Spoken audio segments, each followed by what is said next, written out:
So today we are going to talk about the absorption of zinc in the diet and the impact of anti-nutrients.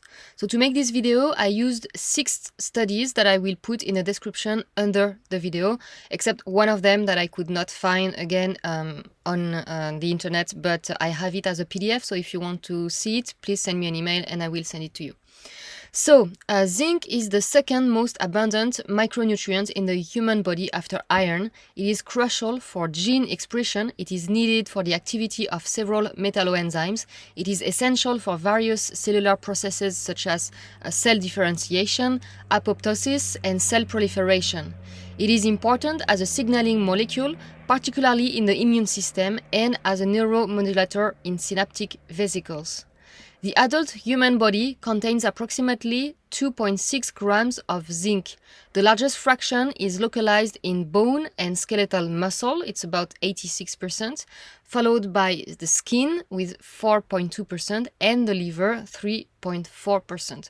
That means that if you want to have healthy bones, healthy muscles, healthy skin and healthy liver, you need to get enough zinc from your diet. As there is no dedicated compartment for zinc storage in the human body, zinc has to be continuously replenished by dietary intake. Zinc deficiency can be due to insufficient dietary intake, but primarily results from low bioavailability in the diet. Zinc bioavailability from a mixed or vegetarian diet based on refined cereal grains is estimated to be 26 to 34%, whereas 18 to 26% is absorbed from an unrefined cereal-based diet. This is caused by the presence of more phytates in whole grains compared to refined grains. In general, about 33% of dietary zinc is absorbed in humans. Phytate, which is a natural component of plants, considerably decreases the intestinal bioavailability of zinc. It is the main zinc-inhibiting antinutrient. In contrast to sheep and pigs, which are able to degrade phytate with their own intestinal phytase, levels of this enzyme in human small intestine are very low. Thus, phytate degradation is highly dependent on phytogenic and microbiotic phytase. Plant phytase, especially in grains, can be activated during fermentation and food processing, which improves zinc absorption. In general, plant-based diets contain higher levels of phytates than omnivorous diets, which therefore provide less bioavailable zinc than meat-based diets. Human absorption of zinc is significantly higher in the presence of animal protein compared to plant protein. The population reference intake is 9.4 milligrams per day for males and 7.5 milligrams per day for females for those consuming a low phytate diet, but it is notably higher if diets contain more phytates. So these requirements are much higher for people who follow a vegan or a vegetarian diet. Zinc deficiency can lead to diarrhea, a lack of appetite, hair loss, skin problems, loss of taste or having like weird taste in the mouth, immunodeficiency, and an increased incidence of bacterial, fungal, and viral infections. In one study, they investigated about 2 plant foods rich in phytates and their ability to interfere with zinc absorption. The zinc-rich foods used in the study were canned oysters, which contained 108 milligrams of zinc per 120 grams, and canned herring with 2 milligrams of zinc for 120 grams of herring. Oysters are the richest known source of zinc. The chosen plant foods used in the study were nixtamalized corn tortillas and black beans. These 2 foods, when eaten at the same meal as oysters or herring, lowered blood zinc levels. Tortillas dropped zinc absorption levels much more than the black beans. Consumption of white bread also dropped zinc levels, but less than tortillas. The conclusion of the study is that zinc is less absorbed in the presence of foods rich in phytates. In addition to phytates, the presence of inorganic calcium in the tortillas would explain why tortillas lower zinc levels even more than black beans. Tortillas contain not only phytates, but they also contain calcium, due to the nixtamalization process. This is the name of the process, nixtamalization.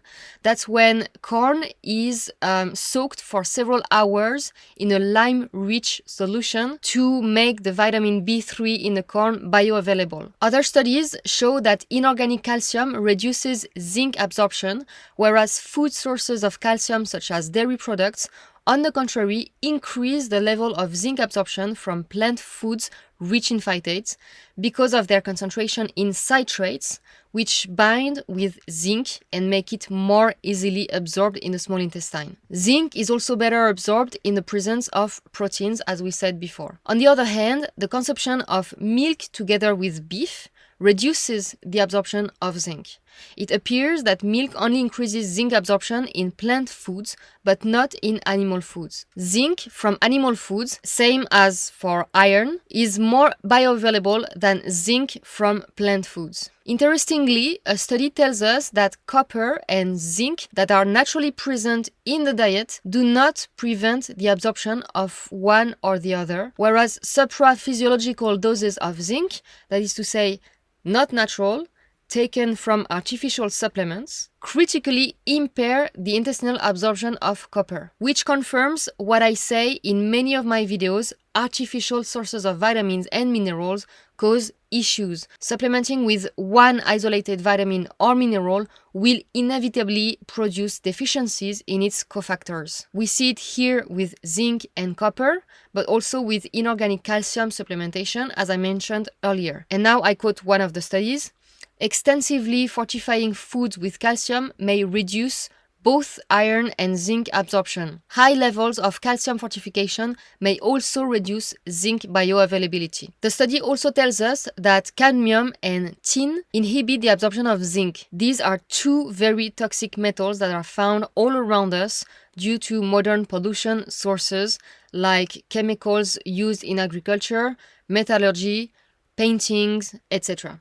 The study also tells us that the Maillard reaction produced during cooking decreases zinc bioavailability, while fermentation or germination, on the contrary, increase its bioavailability by reducing the phytates. Phytates not only reduce the absorption of zinc, but also of iron, magnesium, potassium, etc. So basically what you need to remember from this study is that having a vegan or vegetarian diet is not a good idea to get a sufficient level of zinc. Also, to make zinc more bioavailable in the diet, if you eat plant foods that are rich in phytates, you need to make processes to render that zinc bioavailable by soaking or fermenting the grains.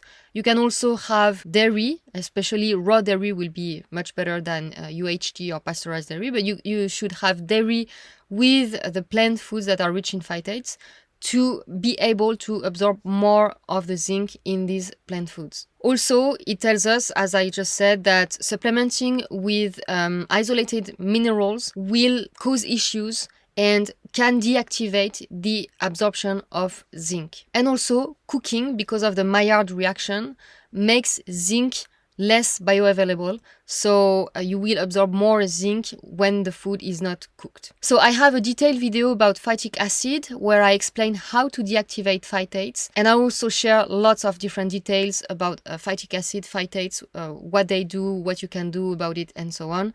I also talk about the benefits of phytates, because it's not only bad, and in that video I talk about the health benefits of phytates, so please go watch that video for more information. I will put it up there, here on the right top corner of the screen, and I will also put the link in the description below. I see you in the next video. Bye bye.